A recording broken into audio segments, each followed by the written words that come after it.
Thank you all for tuning in. Now, I can't promise you the outcome that you're gonna get from watching this, but what I can tell you, if you apply what you're about to learn, this will change your financial future. If you're here, it's probably because you're ready for change. And what you're gonna learn in tonight's training will do just that. So if taking back control of your money isn't enough to keep you glued to this screen for the next 90 minutes, I think it's time to reassess your priorities. And tonight, we've got a special guest. My good friend Brian is gonna be doing the training, and here's what you can expect to learn. Number one, you're gonna learn how to take back control of your money. And you're gonna do that by learning how to be the bank. Number two, you're gonna learn how to build wealth through your own debts and expenses. And you can do that without working harder, without working longer, and without taking on any additional risk. And number three, you're gonna learn how to get all the money back for every single car you will ever buy, drive, and own. That's exactly what you're gonna learn in tonight's training, so get ready, get set, let's go. Take back control. Tuesday night. Tuesday?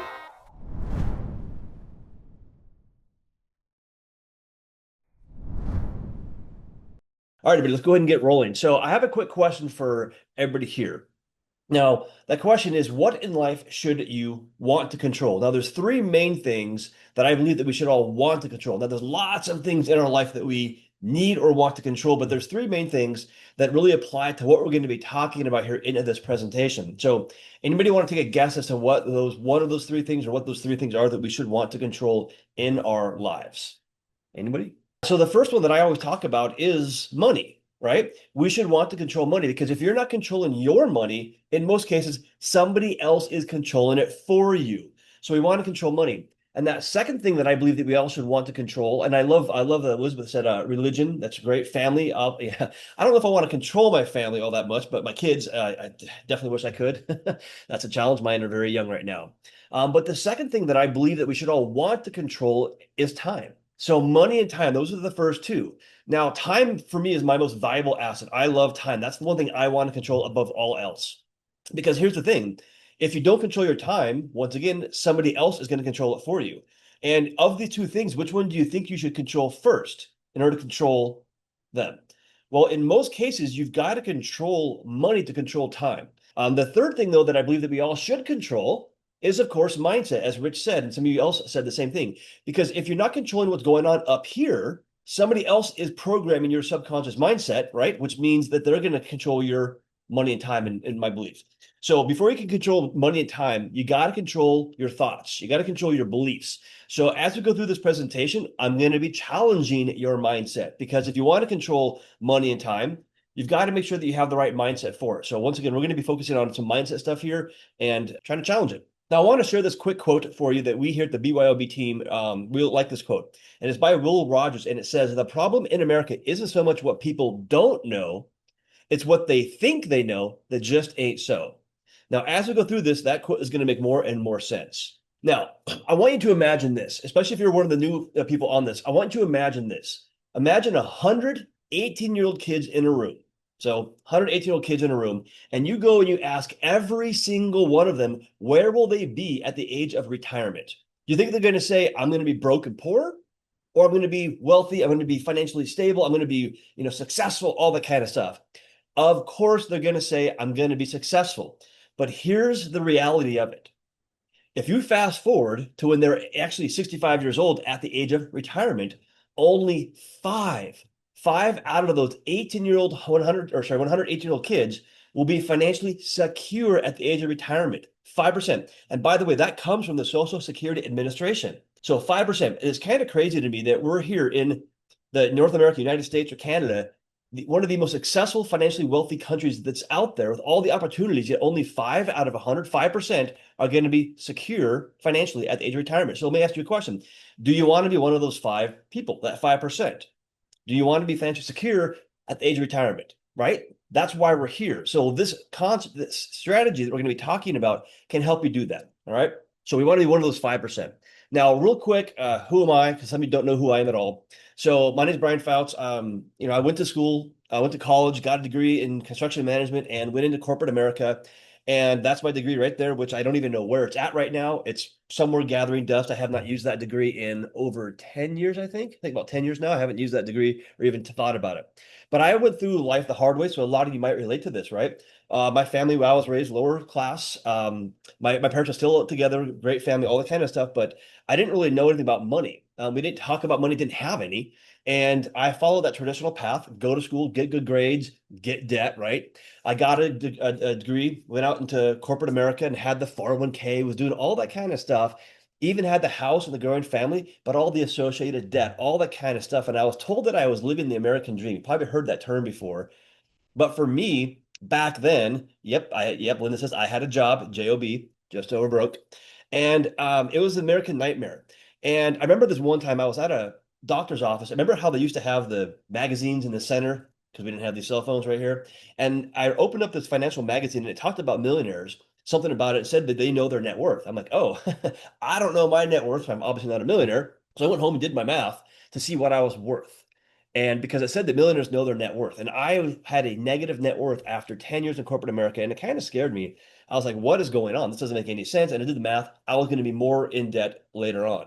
And then, quick kind of little story here. So my grandfather was my idol, and he retired at late 60s, working really hard as a teacher, and was going to go live the good life in retirement and go travel with his wife, my grandmother. But unfortunately, just a year or two after he retired, he got Parkinson's disease, got diagnosed, leukemia, kidney failure, and then eventually he passed away and never really got to experience retirement as we all think about it. And he told me one thing, the last thing he said to me before he passed was, live your life today, don't wait. And so that kind of kicked me in the butt a little bit. And guess what I did? So I actually ended up leaving corporate America, created some businesses. I actually bought some businesses. This is one of those businesses because anybody can say anything, but that's one of them. This business did a little over 2 million in revenue in 2021 during COVID.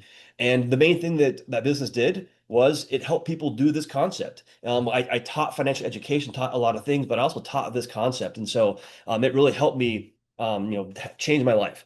And as I said, I love to control time. That's my big thing. So I love to have experiences in life. That's what to me is one of the greatest joys is having experiences I can share with others. So I've been able to travel and do things I never thought possible. And this concept we're going to be talking about today was at the core of all of that. It led me to speaking on stages like I'm doing right now, by the way. I'm teaching this concept. I love teaching this. I've been on stage in front of people, helping people do this for about 9 years now. So I really love this concept. It really has changed my life and, so many others. Now, that all being said, so who else is talking about this? Because if you're your first time here, maybe you've never heard about infinite banking, never heard about this concept. But when I first got into this, I realized that other people were talking about it, but you might not realize it. So Robert Kiyosaki, in his book Second Chance, he talks about this concept. I recommend that book, by the way. And so if you guys who know Robert Kiyosaki, Rich Dad, Poor Dad, the author of that book, he has a lot of advisors, and I know a lot of them personally. One of them was my mentor for infinite banking. So that's how I kind of found out about it was through those kinds of individuals. Tony Robbins talks about this concept in his book, Money Master the Game. That's a great book, by the way. I've been to some of his live events, walked on fire, all that kind of stuff. It's kind of cool. This is a great book right there. Becoming Your Own Banker, Unlock the Infinite Banking Concept. So Nelson Nash is the one that popularized the saying infinite banking and really made this concept more mainstream. And then, of course, my mentor and friends Brent and Chris, they have a book called Mapping Out the Millionaire Mystery. Great book. And then Chris has one called The Private Money Guide as well. All right. So one thing to consider with this is who has used this strategy through history. Yeah, Alicia, I'll get you the link here in a little bit. So a lot of people have used this. One of the best examples of this one that's very cool is Jim Harbaugh. So Jim Harbaugh was one of the top paid college football coaches of all time. But here's the thing. He was paid or compensated through cash value policies, like we're going to be talking about. And if you ever want to ask me the question as to why they did this, I'll explain why they did this, but it was pretty cool. They used that to pay, they used this concept to pay him. Then, of course, this gentleman, you might remember him. Hopefully he remembers himself.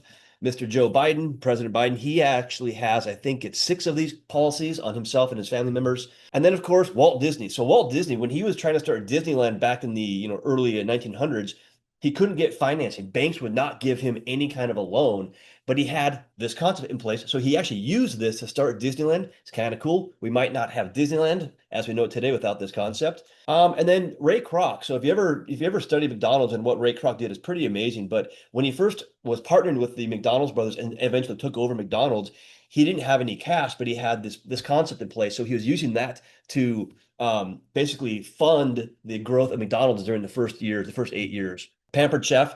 So she actually, it's pretty crazy what she did, but she used this to start the Pampered Chef, which became a billion-dollar business that Warren Buffett now has. And then lots and lots of wealthy families, the JPs, the Morgans, the Vanderbilts, the Rockefellers, lots of families. And of course, today, lots of just average families do this as well. Okay. All right. So what will infinite banking do for you? So the first thing it does day one is it creates guaranteed generational wealth day one. So day one, you got that guaranteed generational wealth. Okay. And it's tax-free, which I love tax-free. It allows your money to grow uninterrupted, compounded for the rest of your life with guarantees. So no matter what, this is going to grow uninterrupted, which means if you use this concept, you borrow from it, you whatever, it still grows at the exact same rate, which is incredible. So does that for you. It puts the control of your money into your hands. So remember how we said we want to control money? Well, your money typically is going to be controlled by big banks, by Wall Street, by other people. But this takes the control away from them and puts that control into your hands, which is very important if you want to build wealth. You want to control that. It protects your money from lawsuits, from bankruptcy, from divorce, and creditors. In most states, by the way, it's state specific, but you want to protect your money. If you're going to make your money, you better keep it, right? And then, of course, the big thing that it does, it allows you to be the bank for things that you may normally use a bank for. Think of things like real estate investing, college, cars, homes, other types of investment strategies, and even retirement, by the way.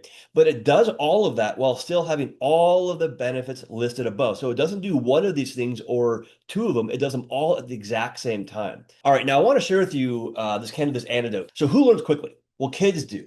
So kids learn how to, like, if you learn how to ride a bike and you see a bike, 5 years later, you haven't ridden one in a long time, guess what? You can hop on and ride that bike. But here's the thing. So this is called the backwards bicycle, right? Now the backwards bicycle, you can go Google this video. It's a pretty interesting video, but it's different. So when you hop on this bike and you turn the handlebars to the left, the tire goes to the right. It's the backwards bicycle. And when the guy jumps on in the video to ride this thing, he immediately falls over because he has been programmed on how to ride a regular bicycle. So when you think of the backwards bicycle, compare it to money. How do we think about money, or how are we taught about money? Well, in the backwards bicycle, so it takes this gentleman quite some time to learn how to ride the backwards bicycle. But once he learns how to ride it, he can ride it just fine. Okay. Now, guess what happens when he gets back onto a regular bicycle? He cannot ride the regular bicycle anymore. So the comparison to money is this. What we're taught about money, it might not be true. And once you learn how money truly works, or you learn how to ride the backwards bicycle, it's very hard to go back to the regular way of thinking about money or the regular bicycle. Kind of the analogy there. So kind of I want you to keep your mind open as we go through this. All right. So one thing I want to make sure we cover really first is, why aren't more people successful? So this is the mysteries about money. So some things just to keep in mind. So what are the things that kill wealth or can kill success? Taxes, taxes, taxes, taxes. I don't mind paying taxes, but I'm a lot happier paying a lot less, right? Inflation, that hidden tax they call that, inflating of the money supply. Your money is worth less and less as time goes on. Volatility, the ups and downs of volatile investments, volatile markets can kill wealth. And then, of course, interest. Interest is that one thing that a lot of people don't think about. How much interest do you pay out over your lifetime? The average family, by the way, pays about $20,000 a year in just pure interest. That kills wealth. And of course, mindset. So following that status quo, right? Fear of missing out is a big one. Life in general can obviously just program us to do certain things that make us not successful. And then, of course, what we're taught as we go through life. Because when you're born, you don't know what money is, but you learn about it. But maybe that isn't the best, lessons. Okay. So Ted says here, other people influence to derail you. 100%, man, 100%. And in most cases, they're doing it for their benefit. So think of like the financial industry, financial advising, Wall Street, the 401k. If you understand the history of the 401k, you'd be shocked that we even use it as a retirement vehicle. It was never meant to be a retirement vehicle, but yes, exactly. Now, some things to keep in mind as we go through this. So what's the definition of money? It's just a means of exchange. That's all it is. What company uses compound interest? So a lot of people will say, oh, banks use compound interest.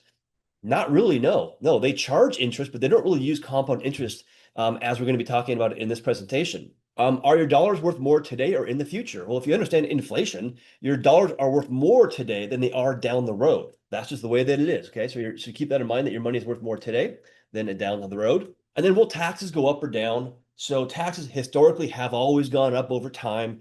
They're always adding more and more taxes. And if you understand how the government operates at a deficit, are they going to decrease taxes? Probably not. I know there's certain talks around in some states about getting rid of the property tax and all that kind of stuff, but we'll see how that all goes. Now, I want you to think about this. Would you wait to eat bread or drink milk that you buy?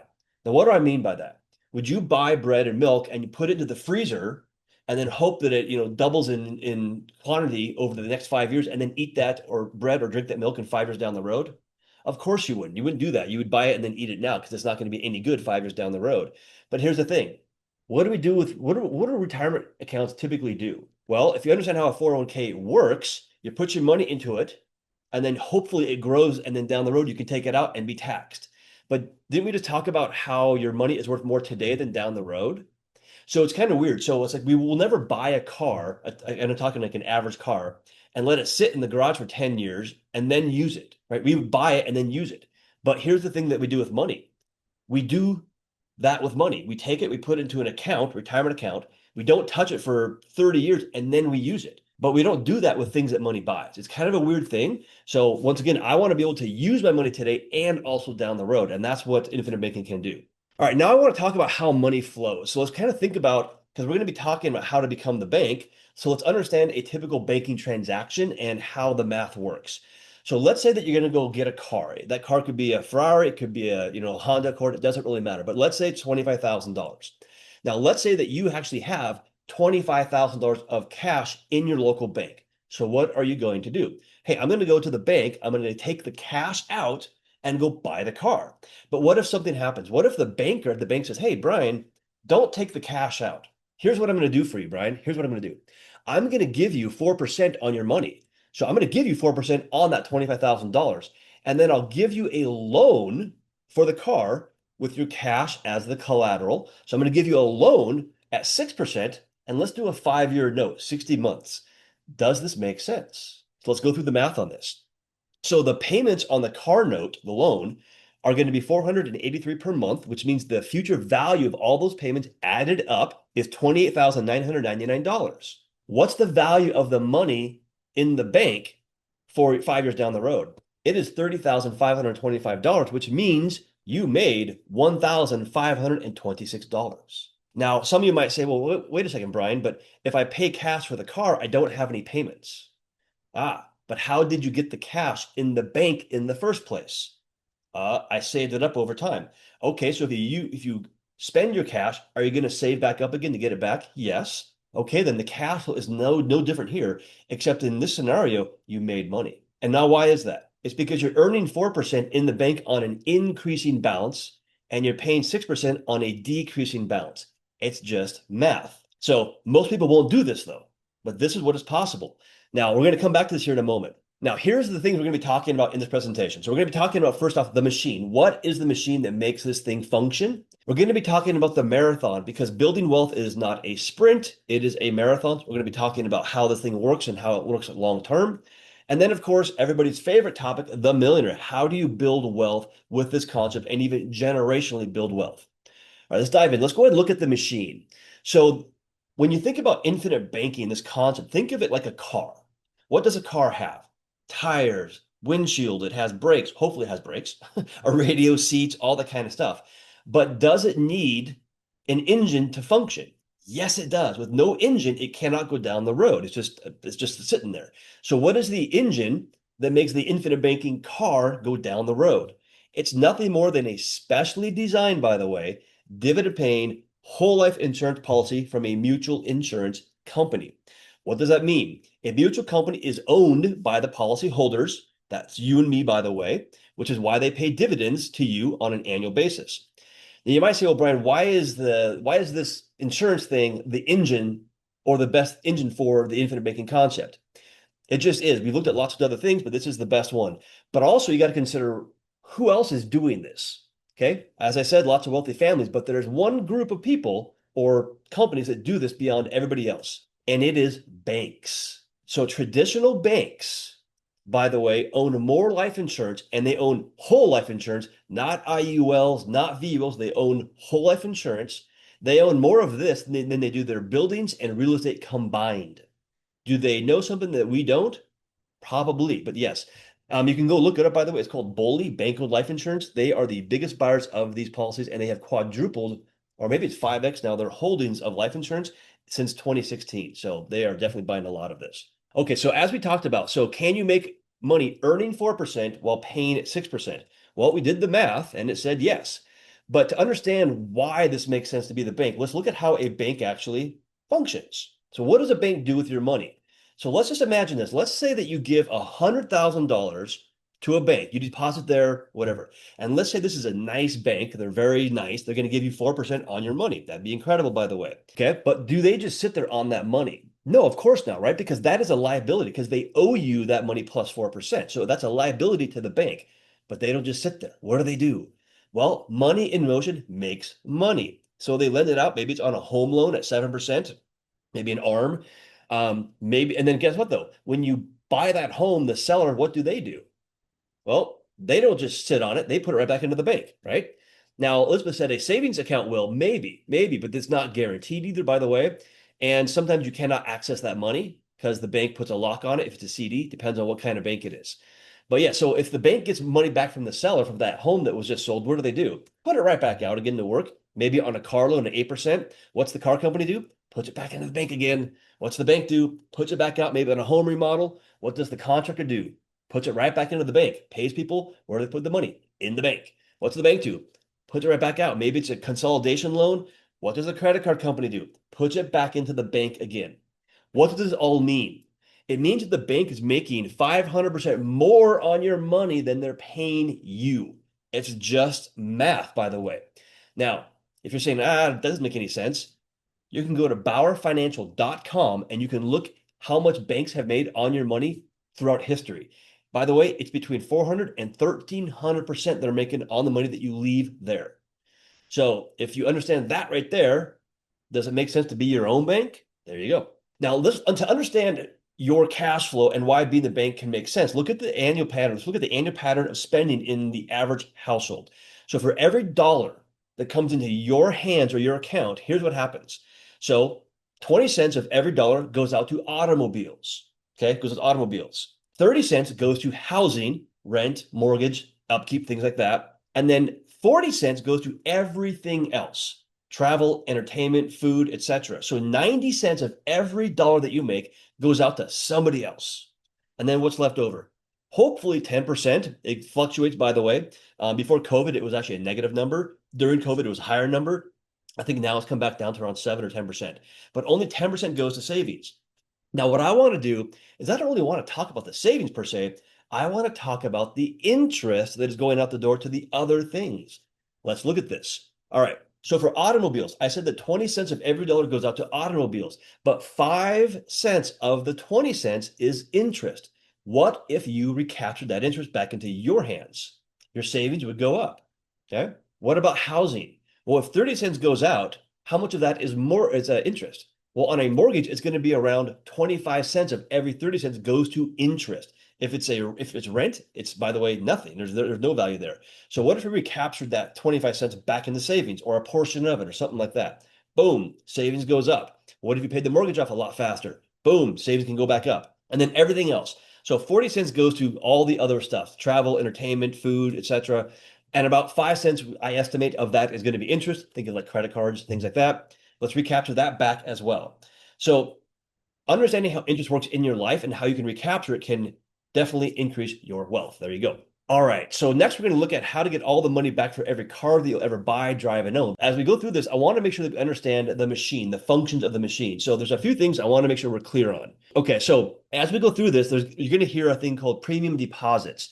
Now, when you think of like car insurance or home insurance or health insurance, you have a premium, an expense, right? It's a bill that you got to pay. But with infinite banking, with these kinds of policies, we call it a deposit because when you deposit it, you have access to cash value inside the policy that you can borrow out. So we think of this more as a deposit. So you'll see those over here. So there's a deposit right there. Okay. And then here's the cash value that grows as you fund the policy. Age. So age doesn't matter. It does, but you can actually do these things up to a certain age. And you can also do these on sometimes other people that you have insurable interest on. So you've got to, so age, it does matter, but there's lots of different ways to work with this thing and work with other people to do infinite banking. Okay. The death benefit. So we're talking about a life insurance policy. So a lot of people say, oh, death benefit. That's not the focus. The death benefit is a value, but it's a death benefit. We want to focus on the living benefits of these policies. So I'm not going to focus too much on the death benefit. I'll talk about it a bit later on. But mostly we're going to be talking about the living benefits. All right, so Ted says the real inflation and printing of money will put your savings backwards. That's true. So inflation, which is inflating of the money supply, which is printing money, means that your dollars are worth less as time goes on because there's more money in circulation. Yeah, it's that definitely kills wealth. And so there's definitely different ways to combat that. But how do you use it without a debit card? So infinite banking is not, you don't have debit cards tied to it. You don't have credit cards tied to infinite banking. So it replaces banking functions and not transactions. A banking transaction, by the way, just so everybody's clear here, a banking transaction is cashing a check, using a debit card to pay for, gas or clothing, things like that. Those are daily things that you do. A banking function, which is what banks do, is the borrowing and lending of money. Infinite banking is not talking about replacing your daily transactions. It's the banking function that we're talking about, which is the borrowing and lending of money. So let's keep that in mind. Okay, so let's go ahead and look at this. So in this example here, now this is just a very, very conservative example. In this one, this person is going to put in $10,000 per year as a premium deposit. That's just a number. Your number is going to be your number. Just keep that in mind. So 10,000 goes in. Now, every time they deposit that 10,000, they're going to get what is called cash value inside the policy. Now, this is the number here. It's very conservative. I want to keep it very conservative to make sure that you understand this. Now, let's say that at the end of 3 years, this person now says, hey, I want to go buy a car for $25,000. Remember the prior example? Okay. So we're going to go to our own bank and we're going to request a loan. That loan is guaranteed. I'll talk about those a bit more, but we borrow from our infinite banking policy. So that's a $25,000 loan. Now, we are going to be a responsible banker and we're going to pay ourselves back just like we would a traditional bank. Let's say that we decide to pay ourselves back at $500 per month over 5 years, which is $6,000 per year. So what is the math so far on this? So we put in 70,000 of deposits. We also paid back $30,000 on this loan. That's with interest, by the way. That's $100,000 that has gone in the first 7 years of this policy. But keep in mind, we also took $25,000 out as cash. So in reality, we've only put in $75,000 because we took $25,000 out as cash. Now, you could go buy real estate with that and create cash flow, but I want to stick with the car example here. So 75 went in, but check this out. We actually have $67,000 available to ourselves right there. And by the way, in most cases, that's going to be a higher number than that. But once again, being conservative. So we have recaptured 91 cents of every dollar so far. But this is where this thing gets really cool and really powerful. Let's look at years 8 through 12. So in years 8 through 12, we decide, or this person decides, hey, guess what? I don't want to put in any more premiums in this policy. Guess what? You don't have to. So no more money goes in, no more deposits. But check this out. The cash value still continues to grow every single year, even though you're not putting any more money into it. These are called dividends, by the way. But let's say at year 8, you decide, hey, guess what? Let's go get another car. Maybe your daughter turned 16. My daughter's going to be 16 here next year. Help me, help me, help me. But she's going to want to get a car. So let's say I go to my bank and I borrow another $25,000 from the bank. Okay, but check this out. You can see the cash value still continues to grow, even though I've done that. I'm going to do the same thing I did in the first 7 years. I'm going to pay myself back with interest. So what does the math look like? Well, in years 8 through 12, I put in $30,000 by paying that loan back. But hey, guess what? I also took out $25,000, right? So in reality, I only put in $5,000 in years 8 through 12. Make sense? Now, check this out. The cash value from year 7 to year 12 grew by $23,592, but I put in $5,000. So once again, $5,000 went in, but it grew by $23,000. Now, the one thing I want to make sure you guys understand about this example here, how much did we put in years 1 through 7? $75,000. How much in years 8 through 12? $5,000. That's $80,000. But what is the amount that you have access to go do whatever you want with? It's $91,000, $11,000 more than you put into it. And you also own 2 cars outright. So you made money and you own 2 cars just by doing this, just by putting your money in a different spot first. Now, this is a very simple example. So if you guys didn't catch all that kind of stuff, just understand that you own 2 cars outright and your money grew by $11,000 at the exact same time. And really, you did nothing different with your money that you wouldn't have normally done. All right, now there's three rules I want to make sure that we understand with infinite banking. Now, these are the rules that make it successful, make it work like I just explained. So rule one, pay yourself first, be a responsible banker, and then recycle and recapture. So what are those rules really quick? Pay yourself first. We're so used to paying everybody else first, bills, expenses, all that kind of stuff, but we don't pay ourselves. Whatever's left over is what we keep. Pay yourself with interest. If you're going to be the bank, be a responsible banker, pay yourself back, pay back the interest, and then recycle and recapture your money. What does that mean? It means that, hey, put it through the policy first. Use this to fund certain things in your life, and then recycle that money through it. And then if you pay something off, recapture that money back through. Now, this works for cars. What else can it work for? So let's get into this one. This is called debts. Everybody heard of that? Do we have any debts? Yes. So in this example, this is a doctor. This doctor is when we did this example, he's 45 years old. He had 9 third-party debts worth about $478,000. A lot of money going out the door. And total payments he was paying was almost 6,000. It was 5,777, about 69 grand per year. And if he paid those debts off as scheduled, 19 years. That's how long it would take if he paid them off as scheduled. So that's a long time right there. And this is, I think he's a chiropractor, this doctor. So here's the math here. So this individual said, hey, I want to do infinite banking. I want to get rid of these debts. So this is one of the main things a lot of people do is get rid of debts with infinite banking. Because if you want to build wealth, there's basically 2 big steps. Get rid of bad debt, put the money to work. Pretty simple. I'm not going to say it's easy though, but that's it right there. So a lot of people say, well, Brian, okay, he's putting $25,000 in per year. Yes, he is. Well, I don't have 25,000. It's your numbers are your numbers. But the better question is, well, where did the cash come from for these deposits? Well, this doctor was putting these into a 401k and a retirement strategy, but that's all he had available. He didn't really like it, but didn't really have any other options. So what he did is he said, hey, I'm going to stop putting all that money into that bucket, the 401k bucket or IRA bucket. I'm going to put it over here into the infinite banking bucket. So in reality, his cash flow did not change at all. What he changed, though, was where he put it. So he put it in the infinite banking. So he was doing $25,000 annual premium. You could do monthly or whatever, but he did annual. Now, right away, this doctor had $14,863 of cash value available. That's a very, very ultra conservative number. Typically, it'd be closer to $20,000, by the way. But once again, I want to be conservative. So what does he do? Well, he goes and he borrows out the $14,000. That's a loan. And he pays off the Discover card, the Lowe's card, and part of the Nordstrom card. His total balance drops and his monthly payments also dropped by $448. Now, remember the rules. Pay yourself back, recapture and recycle. So what does he do? So that 448 number down there, he recaptures that back into his policy. So year 2 comes around, puts in another 25,000 deposit, cash value jumps up by 16,571. The payments of 448 back to himself equal $5,374. So the total cash value that he has available to borrow out is $21,945. What does he do?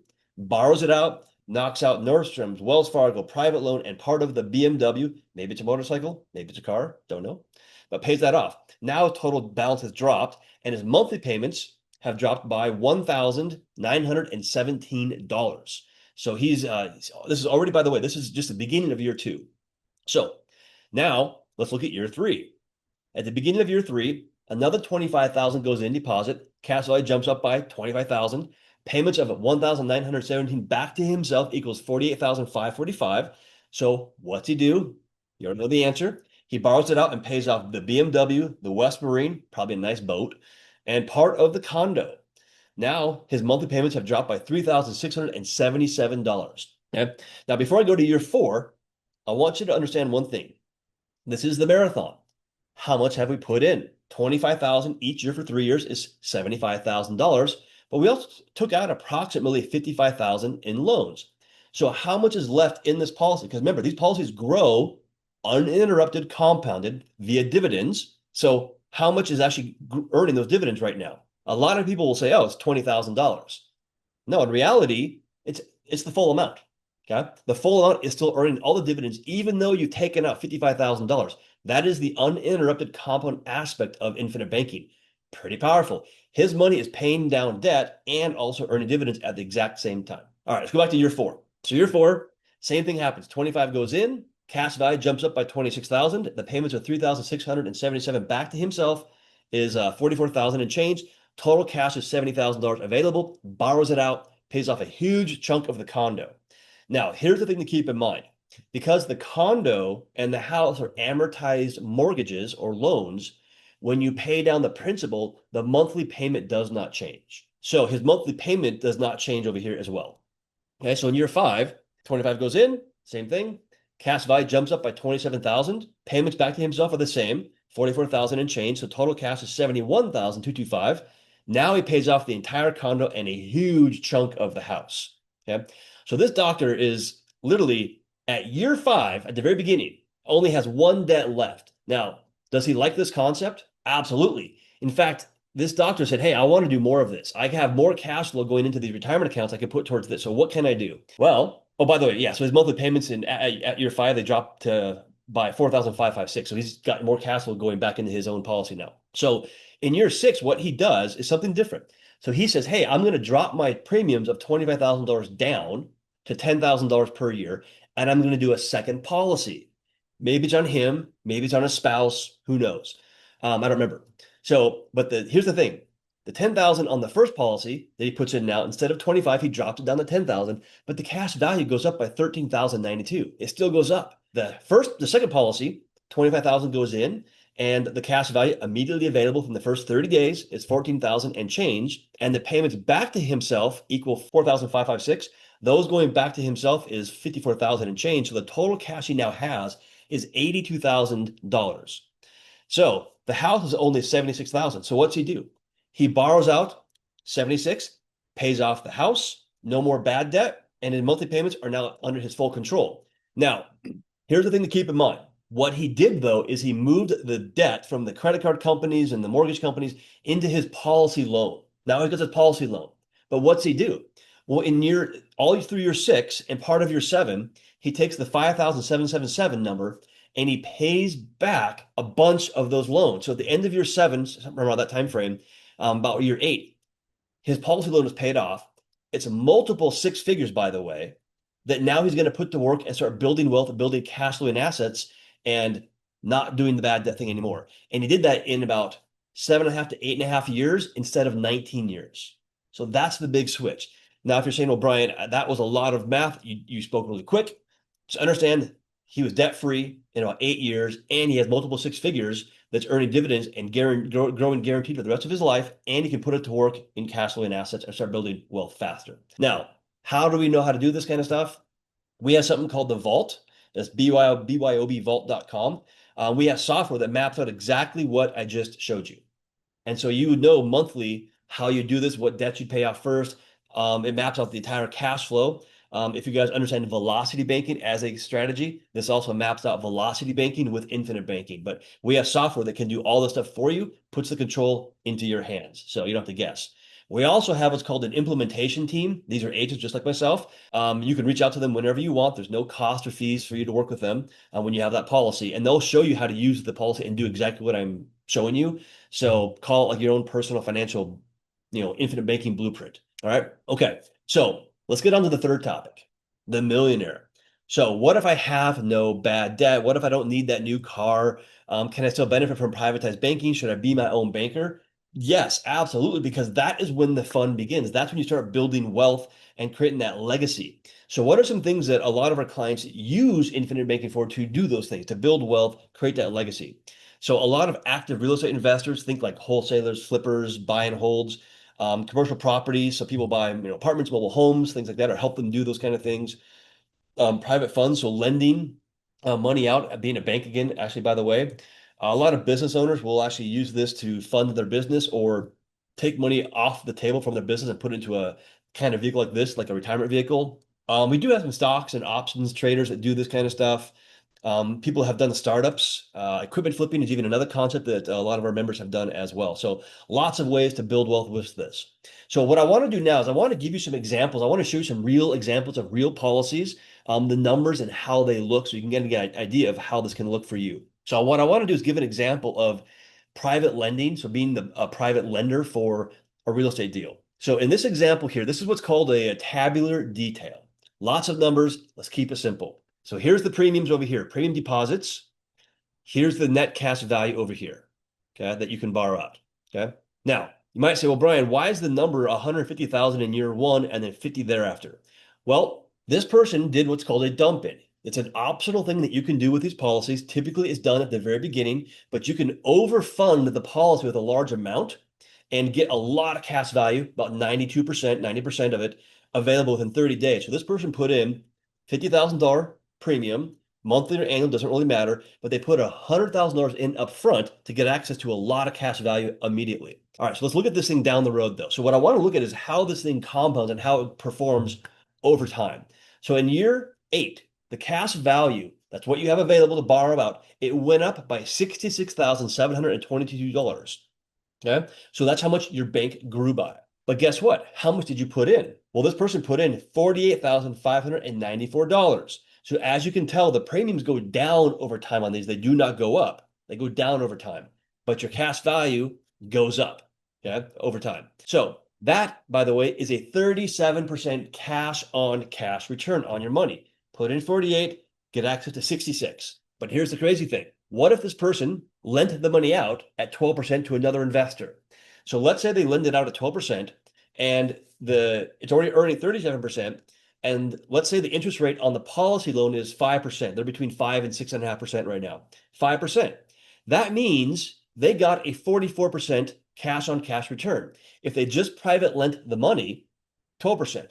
With infinite banking, yes, as time goes on, it gets better and better. But with infinite banking, 44%.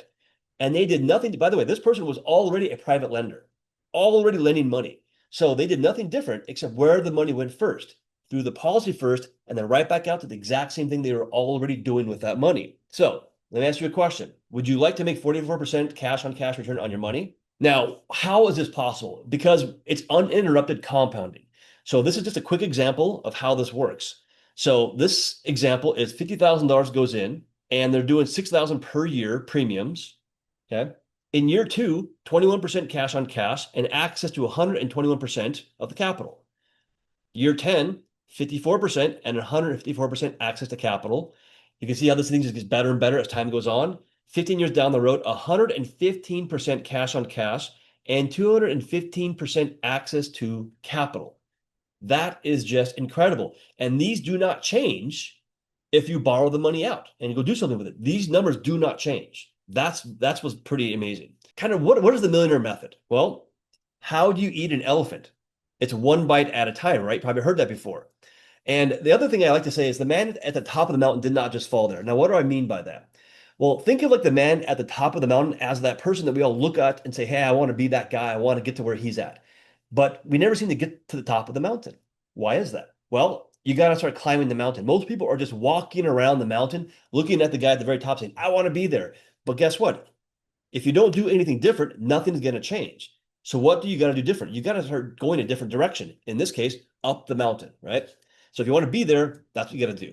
All right, so this machine works for debt and expenses, vacations, homes, taxes, everything else. So I want you to understand that, when you think generationally, how does this work generationally? So let's just say that your parents had done this for you, and then you said, hey, I'm going to go buy a house or a condo. So let's go look at the doctor as an example.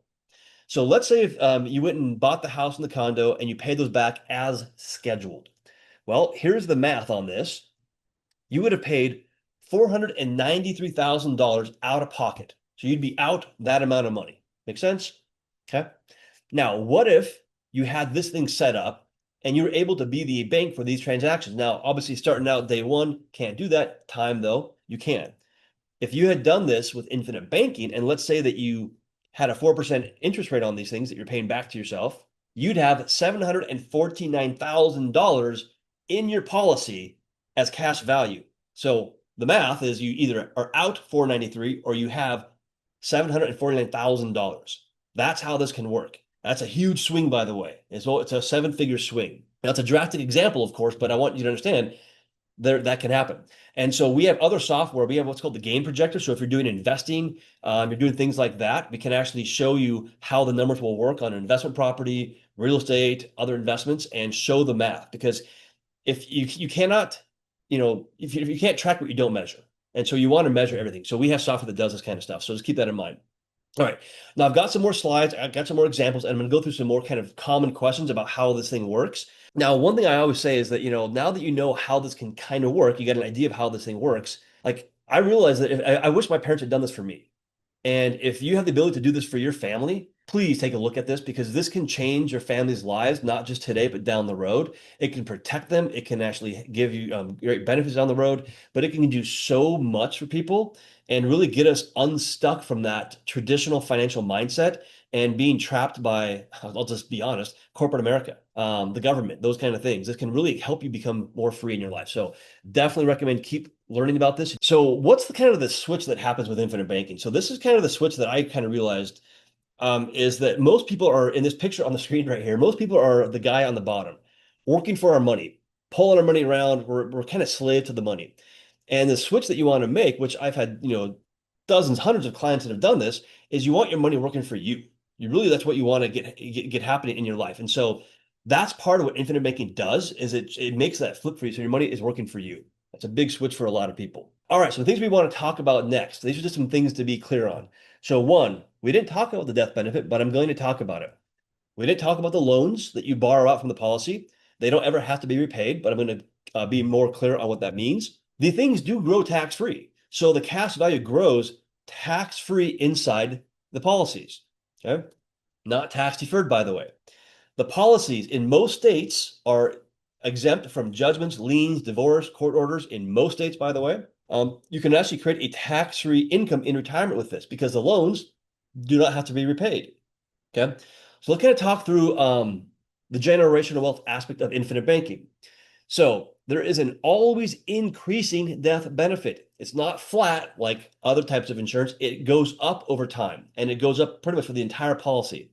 So look at this one. In this example, this is a female, 42, put in $20,000 year one, has access at the end of the first year to 17,000 of that, so about 90% of it, and a death benefit of $325,000. Now, God forbid something happens early on in life, that $20,000 would turn into $325,000 tax-free and guaranteed. Now let's look at 5 years down the road. Now $100,000 has gone in. She has access to 99,000 of that, so pretty much has access to every dollar she's put back into it. And the death benefit has grown to $483,000, about 5 times what she put into it. But look at this, in year 6, she decides to drop her premium down to $3,257. The cash value still goes up by $6,752, so it goes up. And the death benefit went up by, let's see, what is that math right there? It went up by $10,000 almost in that given year, and it keeps on going up. So it's an ever-increasing generational wealth strategy. Now, someone asked about juveniles or minor kids. So if you do the math on that, this is just 5 years or 7 years. Imagine them 50 years down the road. The numbers are just incredible. Like they're amazing. So yeah, so that's why I say those policies are pretty attractive. Policy loans, they are guaranteed. There is no credit check. There is no approval. Basically, ask and you shall receive. I log in, I type in how much I want, and it shows up in my account 2 days later. There you go. Pretty simple. They also are private. These loans are private. They do not show up on your credit report. So think of that doctor. As he was paying those debts off and moving them into his policy, they were actually coming off of his credit report and going into his policy. And so his credit score went up. There are no minimum or maximum payments on these loans. So it's up to you how you pay them back. Now we help you with that, of course, because you should be responsible. You should pay them back, but there is no required payment on these loans. Miss a payment, nothing happens. So nothing happens if you miss a payment on these things. Okay. All right. How can I fund my infinite banking policy? So how to fund my bank? You can do it monthly, quarterly, annually, and you can change that during the life of the policy. There's a minimum and a maximum premium deposit. Okay, the minimum is going to be around 10 times your age per month.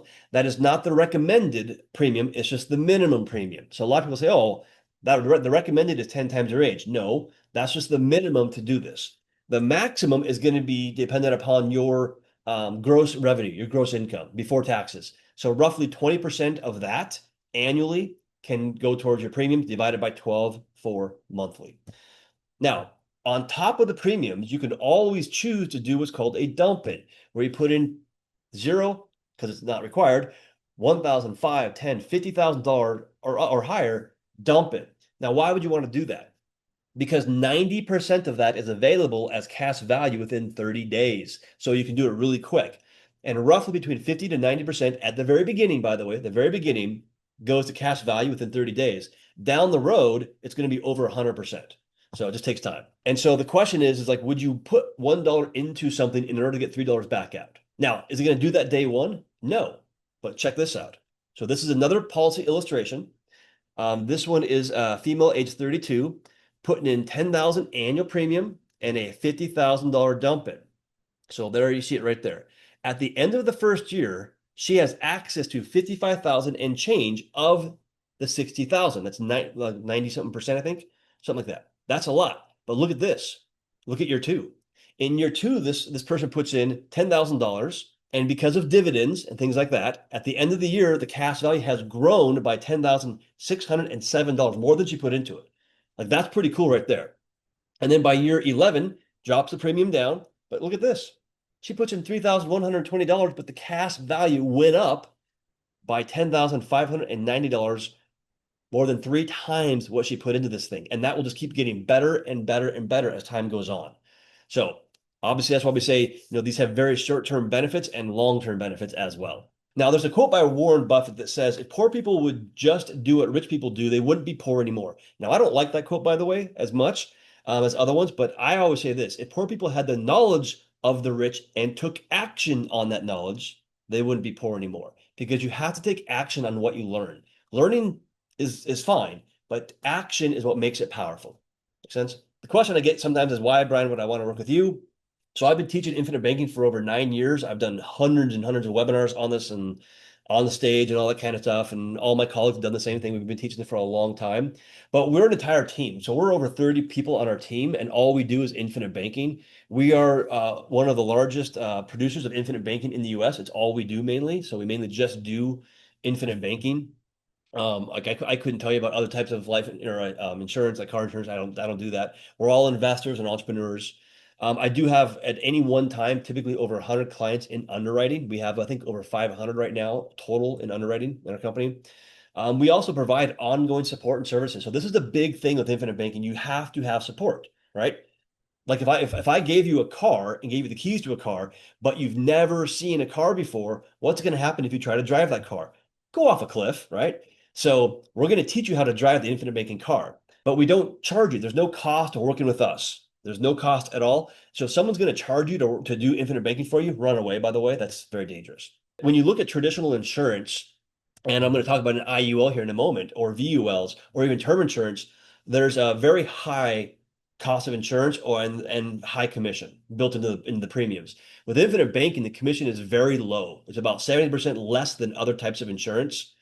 And that's why we can get the cash value inside of it, because there's a very low commission. It's why a lot of people, by the way, don't want to do infinite banking for you. Like if you go to a traditional life insurance person and say, hey, I want to get, a cash value policy, they'll try to sell you on something that's a little bit different and probably does not have cash value in the first 1 to 3 years.